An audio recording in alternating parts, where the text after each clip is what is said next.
Saan napunta ang pera ni Juan? Kaibigan, pamilyar ka ba sa tatlong mukha ni Juan pagdating sa paggamit ng pera? Alam mo bang may pagkakaiba sa ugaling pinansyal si Juan mahirap, middle class at mayaman?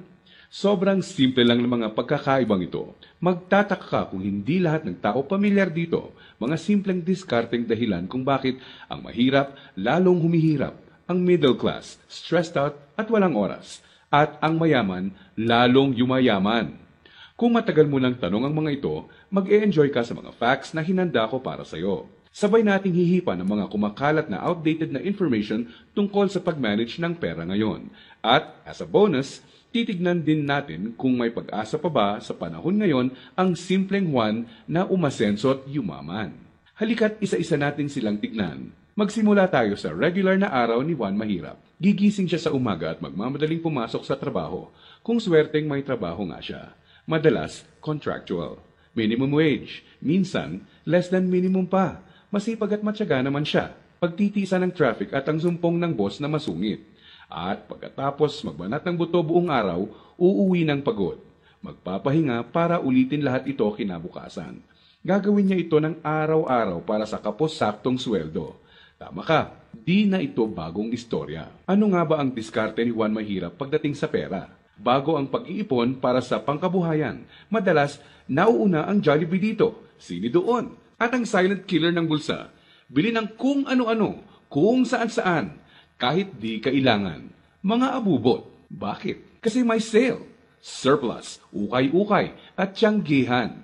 Minsan lang at mura lang naman. Ang kadalasang mga dahilan, bibili kahit di naman kailangan.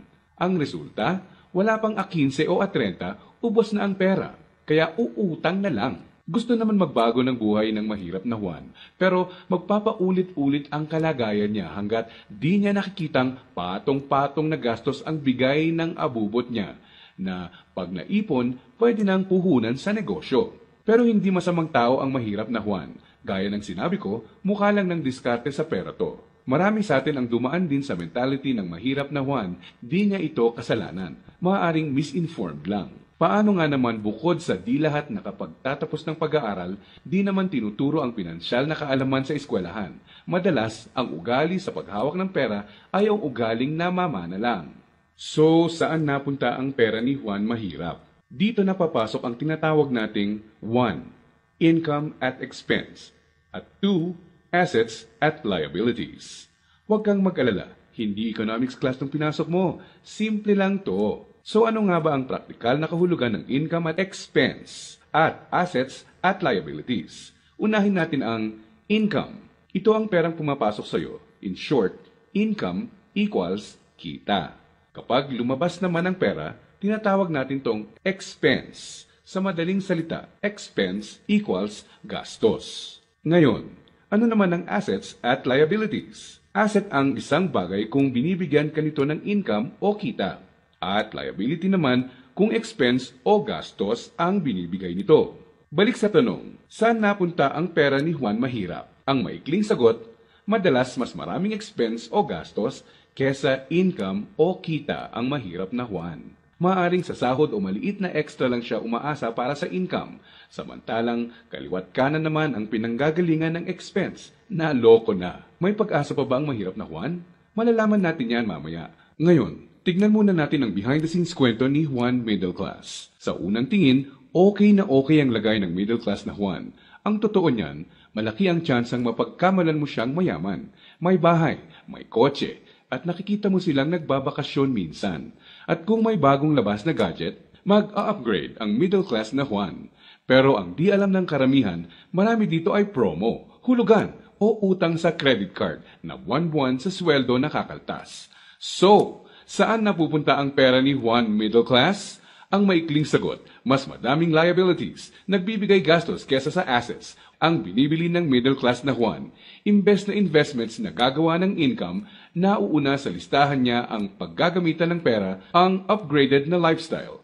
Gusto niya ang convenience at quality sa buhay. Tingnan nating halimbawa to. Kung traditional economics ang pagbabasehan, ang kotse at bahay ay madalas na sinasabing assets. Sa praktikal na buhay ni Juan, masasabi nating outdated na ang pananaw na to. Sa definisyon natin ng asset, Ang isang bagay ay asset kung gumagawa ito ng income. Pero madalas, pagka down payment mo ng kotse, bahay o alahas, money out agad. Sa mga susunod na buwan, may babayaran ka ulit. At huwag mong kakalimutan, andyan pa ang insurance at tax. Money out nga naman. Liabilities. Ang kotse ay nagiging asset lang kung nakakatulong siya ng gumawa ng income. Halimbawa na lang kung gamit sa negosyo. Ang bahay ay pwedeng maging asset kung paparentahan mo ito. Lalagyan ng mga produkto sa negosyo or storage. O di kaya'y kung nagba-buy and sell ka ng bahay at mabibenta mo to ng mas mahal. So bakit walang oras at stressed out si Middle Class 1? Para mabayaran ang mga liabilities, kailangang mag-overtime, kumuha ng mas maraming trabaho at maghangad na ma-promote ng middle class na Juan kung siya ay empleyado. Para sa mga professionals at self-employed, kailangan nilang kumuha ng mas maraming kliyente o projects. In short, kailangan nilang ibenta ang oras at skills nila ng higit pa sa ginagawa nila dati nung wala pang liabilities para kumita ng mas malaki. Tulad ng kalagayan ng isang doktor. Kung hindi niya sisiputin ang pasyente niya, wala siyang kita. Dito mo na makikitang may lumalamon na sa oras ni Juan Middle Class. May mga celebrations sa family at friends ang di na niya ma-attendan. Kaliwat ka ng stress na ang kapalit ng upgraded lifestyle ni Middle Class 1. Para sa kayod kalabaw na discarding to, gugustuhin niya ng reward, tama? Kaya mas madalas na siyang mag-taxi, kahit pwede namang mag-jeep. Starbucks coffee na, dati okay na ang 3-in-1. Sa restaurant na mas madalas kakain, kahit pwede namang sa bahay. Ilang halimbawa lang ito. Sa oras na maisip ni Juan Middle Class na magnegosyo, ang kita niyang pangpupuhunan sana, pambayad sa liabilities na pupunta. Kung tatanungin mo siya kung anong gusto niyang baguhin, madalas sasabihin niyang ibalik sa kanya ang oras niya. Mabait si Juan Middle Class. Gusto niya ng maganda at komportableng buhay para sa pamilya niya. Magaling din siya sa trabaho o sa propesyon niya. Sa kasamaang palad, pagdating sa pinansyal na mindset, may outdated advice at information siyang dala. Ang dating akala niyang assets ay liabilities na pala. May pag-asa pa ba si Juan Middle Class? Malalaman natin yan ilang sandali lang. Ngayon, tignan muna natin ang sikreto ni Juan Mayaman. Alam mo ba na madaming Juan Mayaman ang mga self-made? Ibig sabihin, bunga mismo ng sariling pagod, sakripisyo at tiyaga ang tinatamasa nilang tagumpay. Simple lang kung susumahin mo ang lifestyle niya, may time and financial freedom. Maluwag ang buhay kung may kailangan. Choice sila kung ano ang sasakyan nila, saan sila titira, sino ang makakasama at makakatrabaho nila, kailan at saan sila magbabakasyon, at iba pa. In reality, mas madami din silang tsansang makatulong sa kapwa, gaya ng pagdodonate sa charity at pagsali sa outreach programs. Balik tayo sa tanong, saan napunta ang pera ni Juan Mayaman? Kapag may perang hawak si Juan Mayaman, sa asset niya ito dinadala. At sa asset na ito ay kikita pa ng mas maraming pera para sa kanya. At ano naman ang gagawin niya sa bagong kitang ito? Tama ka, i-invest ulit niya sa ibang asset pa. Ano ba ang mga examples ng asset na ito? Andiyan ang investments, apartment, or kotseng pinaparenta. Ang edukasyon, seminar, tradings at iba pa na magtuturo sa iyo ng skills na kaya kang bigyan ng kita ay asset din. Sabi nga ng isang bumper sticker, if you think education is expensive, try ignorance. Ibig sabihin, kung tingin mong mahal ang edukasyon, subukan mo ang kamangmangan. Assets din ang mga negosyo, lalo na ang mga kumikita ng passive income. Paano ba napagtatrabahuan ni Juan Mayaman ang kanyang time and financial freedom? Ang sikreto? Passive income at leverage. Sa practical na ibig sabihin, ang passive income ay income na pumapasok kahit tapos na ang malaking parte ng trabaho mo dito. Konting oras na lang ang kailangan ni Juan Mayaman para i-maintain ang asset niya. Kahit natutulog siya, pumapasok pa rin ang kita. Hiramin naman natin kay Robert Kiyosaki ang ibig sabihin ng leverage. True leverage is the ability to do more and more with less and less. Ibig sabihin, ang tunay na leverage ay ang kakayanan na gumawa ng mas maraming gamit ang mas kaunti. Para mas madali nating maintindihan, gamitin nating halimbawa kung paano nagsimula ang isa sa mga pinakamalaking drugstore sa bansa. Marami ang nasira noong World War II. Pagkatapos nito, kinailangang mag-rebuild ng mga tao. Dito na papasok si Mariano K. Napansin niya ang mga demand sa isang uri ng antibiotic na tinatawag na sulfa drugs. Paano niya nalaman? Ginamit niya bilang leverage ang natutunan niya bilang empleyado sa isang drugstore bago pumutok ang World War II. Nung mga panahon noon na nagsisimula ulit ang lahat at kahit naman ngayon, ang taong may enough information kesa sa iba ay nakakalamang. Gamit ang ₱100, bumili siya ng sulfathiazole tablets at kumita sa paglalako nito. Ginamit niya mga unang kita niya para bumili ulit ng mga tableta na ilalako. Hindi niya ginastos sa liabilities at abubot ang mga sumunod na kita. Nag-ipon siya at gumawa ng kariton. Ginamit niya ito para makabenta ng mas marami pa. Naging asset at nagbigay ng leverage sa kanya ang kariton. Taong 1945, nakaipon siya ng sapat na pera para ipatayo ang una niyang drugstore. Pinangalanan niya itong Mercury Drug.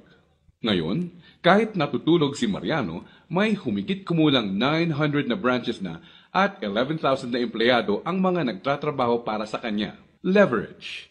Dahil dito, pumapasok pa rin ang passive income sa kanya. Pwede mong gawin ang ginawa niya. Gamitin mo ang pera mo sa pagsisimula ng pagkakakitaan. Andyan lang sa tabi-tabi ang mga negosyong kayang magbigay ng passive income at leverage sa iyo. Gaya na lang ng experience ko. Di ko inakalang isang maliit na flyer lang na inabot sa akin sa mall ang magiging tulay para sa isang negosyong nagbibigay passive income at leverage sa akin. Naging ugali ko na i-prioritize sa mga pagkuha ng assets bago liabilities. Ano ang konklusyon natin ngayon na magpapayaman sa iyo? Intindihin mo to, hindi lang ang pagkakaroon ng pera ang nagpapayaman sa tao. Para hindi ka matulad sa 70% ng lotto winners na lalong nagiging mahirap dahil sa maling diskarte sa pera. Dapat, alam mo kung paano at saan gagamitin ang pera pag nagkaroon ka nito. Dahil sa internet, mas madali nang maghanap ng negosyong simulan sa maliit na capital at pwedeng palaguin para bigyan ka ng passive income at leverage. Ang importante, kailangan mo silang hanapin. Kailangan mong maging open para tumingin-tingin at kumuha ng idea at pag nakakita ka, pag-aralan at i-research mo to. Nandyan lang sila. Kailangan mo lang bigyan ng chance ang sarili mo na maging in the know. Ibig sabihin, kapag andyan na ang pagkakataon sa harap mo, alam mong di mo dapat palagpasin to. At sa pagkakakitaang papasukin mo, ipunin mo lang ang income mo. Gamitin mo to para palaguin pa ang assets mo hanggang ang kita ng assets at negosyo mo kahit di mo na directly pinatatakbo ay nagbabayad ng bakasyon, gadgets, kotse at bahay ng pamilya mo. Gaya ng mga self-made na Juan Mayaman, kaya mo itong simulan. So, si Juan Mahirap, unang binibili ay ang mga abubot. Si Juan Middle Class, unang binibili ay liabilities. At si Juan Mayaman naman, unang binibili ay assets.